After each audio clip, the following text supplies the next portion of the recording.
দেখেন তো, এই জিনিসটা দেখি চিনতে পারেন কিনা। এটা দিয়ে গ্রামে মাছ ধরা হয়, আরো অনেক কাজে ব্যবহার করা হয়। এটার নাম এই মুহূর্তে আমার মনে পড়ছে না।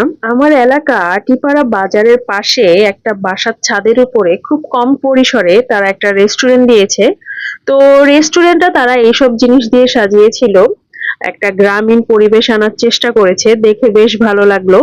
তো ওখানে অনেক আলোর স্বল্পতা ছিল, যেহেতু আমি সন্ধ্যাবেলা গিয়েছিলাম, তো আলোর কারণে আমার অনেকগুলি ভিডিও কেটে দিতে হয়েছে, আপনাদের সাথে শেয়ার করতে পারিনি।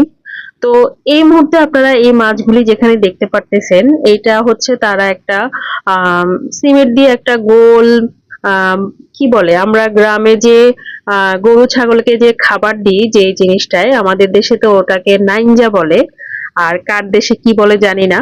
তো তারা সেই নাঞ্জার মতো একটা গোল আম, বাটি বানাইছে, আর ওখানে পরে এই মাছগুলি তারা ছেড়ে দিছে। দেখে বেশ ইউনিক লাগলো। আর সবচেয়ে ইন্টারেস্টিং পার্ট হলো যে আমরা ওখানে যাওয়ার পর আমাদের ওয়েলকাম ড্রিঙ্কস দিছে, যেটা অনেক বড় বড় রেস্টুরেন্টেও দেওয়া হয় না। তারপরও তারা আমাদের দিছে, এই জিনিসটা আমার কাছে খুবই ভালো লাগছে। তবে আমরা ওখানে বেশি কিছু খাই নাই, কারণ এর আগে আমরা খেয়ে গেছিলাম, তাই আমাদের পেটে ক্ষুধা ছিল না, দেখার জন্য আসলে যাওয়া। তো ওখানে আমরা জাস্ট একটা নর্মাল চিকেন চাউমিন অর্ডার করি, বাট চাউমিনের টেস্টটা সত্যি ভালো ছিল।